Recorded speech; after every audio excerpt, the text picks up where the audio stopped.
নমস্কার। যুক্তি তর্ক সঙ্গে অর্কই আপনাদের স্বাগত।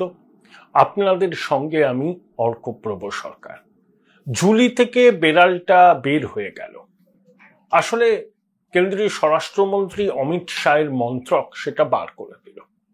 এই যে মুর্শিদাবাদে যে ঘটনা, যে সংঘর্ষের ঘটনা, সাম্প্রদায়িক সংঘর্ষ, এটা নিয়ে কোনো সন্দেহ নেই। তার পিছনে বাংলাদেশের দুষ্কৃতীদের হাত আছে এবং সেই দুষ্কৃতীদের মদদ দিয়েছে রাজ্যের শাসক দলের স্থানীয় নেতৃত্ব। শেষ পর্যন্ত শাসক দলের স্থানীয় নেতৃত্ব দুষ্কৃতীদের উপর পুরো নিয়ন্ত্রণ বজায় রাখতে পারেনি, সেজন্য পরিস্থিতি হাতের বাইরে চলে গিয়েছিল। এই মর্মে কেন্দ্রীয় স্বরাষ্ট্র মন্ত্রক একটা প্রাথমিক রিপোর্ট দিয়েছে, সেটা সংবাদ মাধ্যমেও এসছে। ব্যাস, যেই রিপোর্টটা দেখেছেন তেমনি মাননীয় মুখ্যমন্ত্রী তেলে বেগুনে জ্বলে উঠেছেন। এত বড় সাহস আমার দলের স্থানীয় নেতাদের দিকে অভিযোগের আঙুল তোলা! কি করে বাংলাদেশ থেকে দুষ্কৃতীরা ঢুকলো? নিশ্চয়ই বিএসএফ ঢুকিয়েছে। দেখুন, সীমান্ত নজরদারি, সীমান্তের নিরাপত্তার দায়িত্ব বিএসএফ এর, এটা কোনো নতুন কথা নয়। ভারত বাংলাদেশের মধ্যে 4200 কিলোমিটার সীমানা আছে, রিভারাইন বর্ডার, ল্যান্ড বর্ডার। পশ্চিমবঙ্গের সঙ্গে আছে 2200 কিলোমিটার। সেখানে জলপথ, সীমান্ত, স্থল সীমান্ত আছে, অনেক জায়গায় বেড়া দেওয়া যায়নি, জমির সমস্যা আছে, রাজ্য সরকার জমি দিতে চাইছে না। বিএসএফ কে নিয়ে লাগাতার আক্রমণ তিনি করেন। সীমান্তরক্ষী বাহিনী, অন্যান্য কেন্দ্রীয় বাহিনীর প্রতি মুখ্যমন্ত্রীর একটা তীব্র ক্ষোভ আছে, ক্রোধ আছে, সেটা প্রকাশ পেয়ে যায়। যে সীমান্তরক্ষী বাহিনী বা কেন্দ্রীয় বাহিনীর জওয়ানদের স্থানীয় মানুষ বলছে আপনারা থাকুন, এখানে ক্যাম্প করুন, অনেকে বলছেন নির্বাচন পর্যন্ত থাকুন, নইলে এই ধরনের ঘটনা আবার ঘটতে পারে। কিন্তু মমতা বন্দ্যোপাধ্যায় কি বলছেন? বিএসএফ লোক ঢুকিয়েছিল, কিছু বাচ্চা ছেলেদের 5000 টাকা দিয়েছে, তারা ঢিল ছুঁড়েছে। আসলে উদর পিণ্ডি বুদর খালে চাপানোর একটা অভ্যাস মুখ্যমন্ত্রীর দীর্ঘদিন ধরে আছে। বিএসএফ এর খেয়ে দিয়ে কাজ নেই যে দুষ্কৃতীদের ঢোকাবে, সেই দুষ্কৃতীরা এখানে হামলা চালাবে, এবং বেছে বেছে সনাতনীদের টার্গেট করা হয়েছে বলে এখন অব্দি চালা যাচ্ছে। আসলে মুখ্যমন্ত্রী ভাবতে পারেননি যে কেন্দ্রীয় স্বরাষ্ট্র মন্ত্রক এইভাবে তাদের প্রাথমিক যে রিপোর্ট সেটা সংবাদ মাধ্যমে ফাঁস হয়ে যাবে। দেশে মুখ পুড়েছে, অন্যান্য রাজ্যে সবাই বলছেন যে শাসক দলের স্থানীয় স্তরের নেতাদের সঙ্গে বাংলাদেশের দুষ্কৃতীদের যোগ আছে। এরা মুখ্যমন্ত্রী ভালো লাগার কথা নয়। তিনি এই সত্যটা অস্বীকার করে সমস্ত দোষ চাপিয়ে দিয়েছেন বিএসএফ এর কাছে। বলছিলেন আমার জনপ্রতিনিধিদের বাড়ি ভাঙচুর হয়েছে, আমরা কি করে ইনভলভ থাকবো? তৃণমূলের কি ধরনের গোষ্ঠীদ্বন্দ্ব ওখানে সেটা সবাই জানে। এক জনপ্রতিনিধির সঙ্গে অন্য জনপ্রতিনিধির কোনো মিল নেই, সদ্ভাব নেই, অনেকের সঙ্গে মুখ দেখাদেখি বন্ধ। তাহলে একটা পক্ষ যদি এই দুষ্কৃতীদের এনে থাকে, তারা নিশ্চয়ই নিশানা করেছে অন্য পক্ষের, মানে শাসক দলের অন্য পক্ষকে নিশানা করতে, হতেই পারে। মুখ্যমন্ত্রীর তো উচিত যে কেন্দ্রীয় স্বরাষ্ট্র মন্ত্রক যখন একটা রিপোর্ট দিয়েছে, সরকারের কাছ থেকে ব্যাখ্যা চেয়েছে, জাতীয় নিরাপত্তার স্বার্থে, এই রাজ্যের মানুষের সুরক্ষার স্বার্থে, সম্প্রীতির স্বার্থে, সেটাকে গুরুত্ব দিয়ে বিবেচনা করা, ছানবিন করা। তা না করে তিনি অমিত শাহকে কাঠগড়ায় তুলছেন। আমার মনে আছে একটা ঘটনা, সেটা 2002 সালে, যখন এনডিএ সরকার, বাজপেয়ীজি প্রধানমন্ত্রী, নীতিশ কুমার রেলমন্ত্রী। তা এনডিএ সরকার সিদ্ধান্ত নিল যে পূর্ব রেলের সদর দপ্তর কলকাতা থেকে সরিয়ে পাটনায় নিয়ে যাওয়া হবে। মমতা বন্দ্যোপাধ্যায় প্রতিবাদ করলেন, বনচন্ত হয়েছিল। তখন তিনি একটা কথা প্রায়ই বলতেন, who is the real prime minister, বাজপেয়ীজি আর আদবানিজি? তারপরে যখন মোদিজি এবং আদবানিজির মধ্যে নেতৃত্বের প্রশ্নে কিছুটা বিরোধ দেখা দিল, তখন তিনি আদবানিজির পক্ষ নিয়ে নরেন্দ্র মোদীকে সমালোচনা করতেন। এখন আবার নরেন্দ্র মোদী ওনার কাছে খুব ভালো হয়ে গেছে, তখন তিনি অমিত শাহকে নিশানা করেছেন। দেখুন, অমিত শাহ কিন্তু খুব টাফ ম্যান,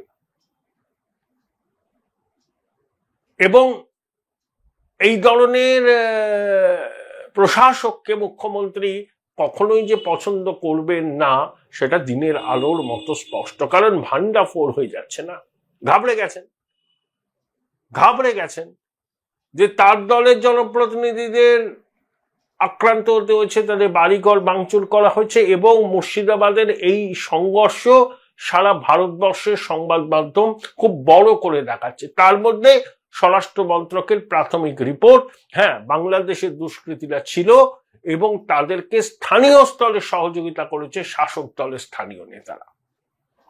এই যে নিজের দলে স্থানীয় নেতাদের নাম যুক্ত হয়ে যাওয়া কেন্দ্রীয় স্বরাষ্ট্র মন্ত্রকের প্রাথমিক রিপোর্টে মুর্শিদাবাদের এই ঘটনায়, সেটা মুখ্যমন্ত্রীকে যার পর নাই বিড়ম্বনায় ফেলেছে। তাই তিনি এখন উদর পিণ্ডি বুদর ঘাড়ে চাপাচ্ছেন। এটা মুখ্যমন্ত্রীর দীর্ঘদিনের অভ্যাস। দায় স্বীকার উনি কখনো করেন না, সবসময় অন্যরা খারাপ, তার সরকার একেবারে অপাবৃদ্ধ, ভাজা মাছটা উল্টে খেতে জানে না। এই যে ন্যারেটিভটা তিনি দিচ্ছেন, ফিউ টেকার্স, আমি বলবো এনি টেকার্স, রাজ্যের মানুষ বোঝেন কেন এবং কিভাবে মুর্শিদাবাদের ঘটনাটা ঘটেছে, কাদের উস্কানিতে হয়েছে। মুখ্যমন্ত্রী নেতাজি ইন্ডোর স্টেডিয়ামে কি বললেন, ইমাম মুয়াজ্জিনদের সবাই, আমি এখানে কোনো উস্কানি দিতে আসিনি। খুব ভালো কথা, আপনি কেন উস্কানি দেবেন? আপনি তো প্রশাসনিক প্রধান, আপনি তো সম্প্রীতির বার্তা দেন, সম্প্রীতির বার্তা যিনি দেবেন তিনি কেনই বা উস্কানি দেবেন? কিন্তু দিদি, আপনি বিধানসভায় দাঁড়িয়ে কি বলেছিলেন? ওরা যদি পথে নামে আন্দোলন করে সামলাতে পারবেন তো? আপনার মন্ত্রিসভার সদস্য সিদ্দিকুল্লাহ চৌধুরী রামলীলা ময়দানে সবাই কি বলল, যে প্রয়োজনে কলকাতায় ঢোকার সব কটা রাস্তা আমরা অবরোধ করে রাখবো, 2000 থেকে 50,000 ছেলেকে বসিয়ে রাখবো। চমকালেন, ধমকালেন, কলকাতাকে অবরুদ্ধ করার হুমকি দিলেন। অনেক প্রবীণ মানুষ আতঙ্কিত হয়ে উঠছেন, তাদের স্মৃতিতে ওই সোড়াবর্তী 46 সাল এই ঘটনাগুলো ফিরে ফিরে আসছে। আপনার দলের সাংসদ বাপি হালদার কি বলছে, ওয়াকফ দিকে তাকালে চোখ উপড়ে নেব।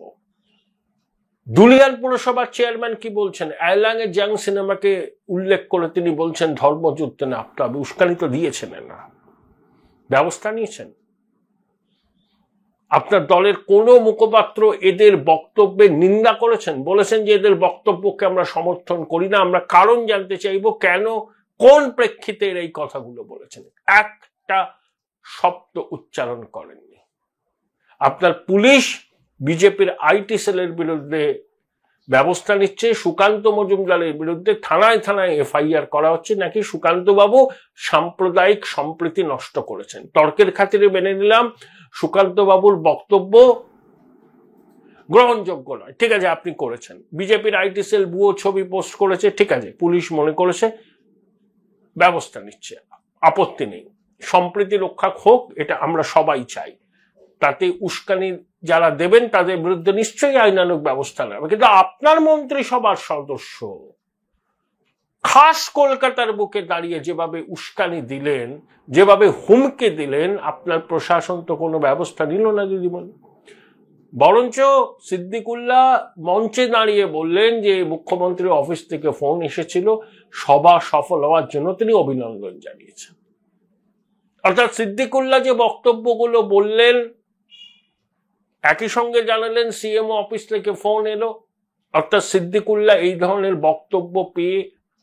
বক্তব্য দিয়ে যে পার পেয়ে যেতে পারেন সেটা বোঝা গেল। কারণ তিনি বললেন সিএমও থেকে ফোন এসেছিল, সমাবেশ সফল হওয়ায় অভিনন্দন জানিয়েছেন। তা সিএমও সমাবেশ সফল হওয়ায় অভিনন্দন জানিয়েছেন, খুব ভালো কথা, জানাতেই পারেন। কিন্তু সিদ্দিকুল্লাহ চৌধুরী যেভাবে সাম্প্রদায়িক ভাষণ দিলেন, যেভাবে হুমকি দিলেন কলকাতা অবরুদ্ধ করার, সেটা নিয়ে কেন প্রতিবাদ করলেন না আপনারা? কেন আপনাদের সবজান্তা মুখপাত্ররা একটা শব্দ উচ্চারণ করলেন না? আর কেন্দ্রীয় বাহিনীকে সবসময় নিশানা করা মুখ্যমন্ত্রীর একটা দীর্ঘকালীন স্বভাব। কেন বিএসএফ গুলি চালিয়েছে? আরে আত্মরক্ষার স্বার্থে তো কখনো কখনো ব্যবস্থা নিতে হয়, এটাই বিএসএফ বলছে। যে তাদের উপর আক্রমণ হয়েছিল, গুলিও ছোড়া হয়েছিল, ইট ছোড়া হয়েছিল। Join Indian Institute of Hotel Management now. Right choice, right decision. তাহলে আপনি বিএসএফ এর ঘাড়ে দোষ চাপিয়ে দিলেন। আসলে কেন্দ্রীয় বাহিনী বা কেন্দ্রীয় সরকারের কোন সংস্থার কথা শুনলেই আপনি তেলে বেগুনে চলে ওঠেন। আসলে ঝুলি থেকে বেড়ালটা বার করে দিয়েছে না কেন্দ্রীয় স্বরাষ্ট্র মন্ত্রকের রিপোর্ট, তাই এখন অমিত শাহের উপর আপনার প্রচন্ড ক্ষোভ। হ্যাঁ, অমিত শাহ সমস্ত এজেন্সিগুলোকে মোটামুটি তার কাছেই রিপোর্ট করে, প্রধানমন্ত্রীর কাছে সিবিআই করে, ঠিক আছে, কিন্তু অমিত শাহ তো নাম্বার 2, তিনিও এই তদন্তর ব্যাপারে সিদ্ধান্ত নেন। সবাই জানেন, কোনো গোপনীয় বিষয় না। মুখ্যমন্ত্রী সিট গঠন করেছেন, সিট মানে আমরা জানি না ধামাচাপা দেওয়ার চেষ্টা। দেখুন, ওই অঞ্চলটা কিন্তু স্পর্শকাতর, উল্টো দিকে চাপাই নবাবগঞ্জ, ওখানে কিন্তু দুষ্কৃতীদের খুব তাণ্ডব, মৌলবাদীদের খুব তাণ্ডব। ওখানেই বাংলাদেশে একটা মেয়েদের ফুটবল খেলা তৌহিদি জনতা বন্ধ করে দিয়েছিল। এই তৌহিদি জনতা বাংলাদেশ জুড়ে তাণ্ডব করছে, এরা ধর্মান্ধ এবং অত্যন্ত সাম্প্রদায়িক। তাহলে এই ধরনের জায়গা যেখানে গন্ডগোলগুলো করেছে, সীমানা সংলগ্ন, উল্টো দিকে বাংলাদেশে অগ্নিগর্ভ পরিস্থিতি, সেখানে সিট গঠন করে কি হবে? এনআইএ তদন্ত হওয়া উচিত, তাহলে দুধ পানিকা পানি হয়ে যাবে। কারণ যে ঘটনা ঘটেছে সেই ঘটনাকে লঘু করে দেখলে বিপদ বাড়বে, কমবে তো নয়। মোথাবাড়িতে হলো, মুর্শিদাবাদে হলো, দক্ষিণ চব্বিশ পরগনার এক জায়গায় বিক্ষোভ হয়েছে, চাঁপদানিতে হয়েছে, ভাঙড়ে হলো, কিন্তু মুর্শিদাবাদ সমস্ত অন্য ঘটনাকে ছাপিয়ে গেছে। সেই জন্য করে এনআইএ তদন্ত হওয়া দরকার। মুখ্যমন্ত্রী 10 লাখ টাকা করে ক্ষতিপূরণ দেবেন যাদের মৃত্যু হয়েছে, মানে খুন হয়েছেন যারা, 10 লাখ টাকা ক্ষতিপূরণ দিলে যাদের পরিবারের সদস্যরা নিহত হলেন তাদের ক্ষতে প্রলেপ হয়। 10 লক্ষ টাকায় কি তাদের এই হাহাকারকে ভোলানো যায়? সবকিছু কি 2 লাখ 10 লাখ দিয়ে চেপে দেওয়া যায়? স্বজনহারা পরিবারগুলোর কান্না কি কোনোদিন মুছবে? বাড়ির কর্তা এবং বড় ছেলেকে খুন হতে হলো, অভিযোগ করছে পরিবার। 4 ঘন্টা ধরে পড়েছিল রাস্তায় লাশ, বারবার করে পুলিশকে ফোন করা হয়েছে, পুলিশ আসেনি। কোথায় আইন শৃঙ্খলা? আপনি বিএসএফ এর গায়ে দোষ চাপাচ্ছেন। স্থানীয় মানুষ বলছে কেন্দ্রীয় বাহিনী থাকুক, বিএসএফ এর ক্যাম্প থাকুক, তাহলে আশ্বস্ত হবেন। কোনো ভরসা নেই পুলিশের উপর, আপনার পুলিশের উপর কোনো ভরসা নেই। না আছে গোয়েন্দা নেটওয়ার্ক, না আছে সঠিক সময়ে সঠিক তথ্য পাওয়ার পরিকাঠামো। আচ্ছা, গোয়েন্দা দপ্তর মুর্শিদাবাদ পুলিশের কাছে কেন আগাম খবর ছিল না যে এরকম ভায়োলেন্ট অ্যাজিটেশন হতে পারে, সেটা সাম্প্রদায়িক সংঘর্ষে টার্ন নিতে পারে? কেন ছিল না? এখন তো 2টো পুলিশ জেলা ওখানে। এই প্রশ্নের উত্তর তো দিতে হবে। আপনি তো পুলিশ মন্ত্রী, আপনার তো দায়টা স্বীকার করতে হবে, ব্যর্থতার দায়। আপনার পুলিশ কোনো আগাম খবরই পায়নি যে এত বড় একটা ঘটনা ঘটতে পারে, এবং তাদের কোনো কি বলবো আর কি প্রিপেয়ারনেস ছিল না যে এই ধরনের অবাঞ্ছিত ঘটনা ঘটলে কিভাবে সেটাকে মোকাবিলা করা যাবে। আপনিই তো বিএসএফ কে ডেকেছেন, আপনার প্রশাসন, এখন বিএসএফ এর গায়ে দোষ চাপিয়ে দিচ্ছেন। বা সেই পুরনো খেলা যে বিএসএফ লোক ঢুকেছে, বিএসএফ টাকা দিয়েছে। আরে ওই বিএসএফ এর জওয়ানরা সীমান্তে অতন্দ্র প্রহরীর ভূমিকা পালন করে বলে আমরা রাত্রে নিশ্চিন্তে থাকতে পারি। আমি বিএসএফ এর মধ্যে যে কিছু ব্ল্যাকশিপ নেই আমি বলছি না, এই যে গরু পাচার হয় তাদের বিএসএফ ইনভলভ, কিন্তু বিএসএফ ওখান থেকে লোক ঢুকিয়েছে, বাচ্চাদের 5,000 টাকা করে দিয়ে গন্ডগোল পাকিয়েছে। আপনার কাছে প্রমাণ আছে? আপনি সাবস্টেনশিয়েট করতে পারবেন? এই যে অভিযোগটা করে দিলেন কেন্দ্রীয় বাহিনীর বিরুদ্ধে, এতে কেন্দ্রীয় বাহিনীর মরাল ডাউন হয়। তারা সীমান্তরক্ষী বাহিনী। আপনার কাছে যদি প্রমাণ থাকে, সেই প্রমাণ আপনি তুলে ধরুন, কেন্দ্র সরকারকে জানান, মানুষকে জানান যে আমি এই অভিযোগ করেছিলাম, এই অভিযোগের সপক্ষে আমার এই তথ্য প্রমাণ আছে। এমনি এমনি বলে দিলেন কেন্দ্রীয় বাহিনীর বিরুদ্ধে অভিযোগ তুললেন।